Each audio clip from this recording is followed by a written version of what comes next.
In order to calculate the vertex of a quadratic function, you need to first determine the values of a, b, and c. Then you're going to calculate the x-coordinate using the equation x equals negative b over 2a.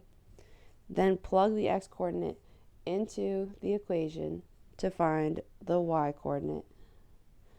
And then lastly, rewrite it as an ordered pair. So the first thing we need to do is identify the values of a, b, and c. So whatever's in front of the first one is a, so we could say a equals 2. In front of x is b, so b equals negative 12. And in front of, or the last number is c, so c equals 21. Now in order to find the vertex, we first need to find the x-coordinate. So the x-coordinate is negative b over 2a. So we have x equals negative times negative 12 over 2 times 2. If you multiply, it's going to become positive 12 over 4. And then when we divide, we'll get x equals 3. Now what we want to do from here is take the original equation, so y equals 2, and we're going to substitute the 3 in for x. So it's really 2 squared minus 12 times x plus 21. So we're going to take the x and plug it in. So it's going to be 3 squared and 3. Now if you plug this entire expression into the calculator,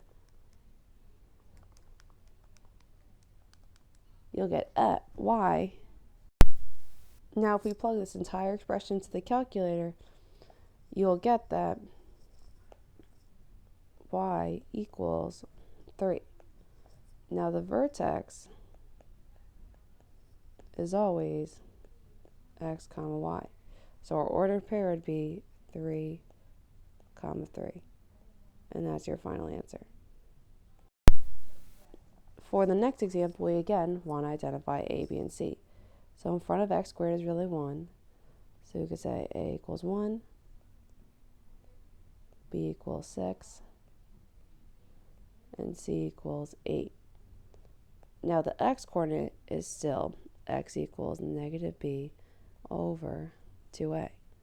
So x equals negative times 6 over 2 times 1. If I multiply, you'll get negative 6 over 2. So x equals negative 3. Now we're going to plug that into the original equation. So our original equation was y equals x squared plus 6 times x plus 8. So I substitute the x in. So I'll get negative 3 and negative 3. And now if I plug this entire expression into the calculator, you get y equals, this means that the vertex is negative 3, negative 1.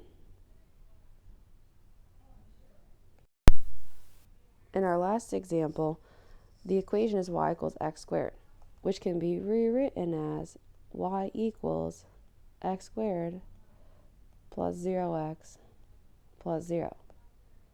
So this means that the value of a is really 1. The value of b equals 0, and the value of c equals 0. Now the x-coordinate of the vertex is negative b over 2a. So you'll have x equals negative times 0 over 2 times 1. So that gives us x equals 0 over 2, and if you divide, 0 divided by 2 gives you 0. Now the original equation was y equals x squared. It's going to be y equals that value of x squared. So if I plug that 0 in, 0 squared gives me 0. This means that the vertex is at 0, 0.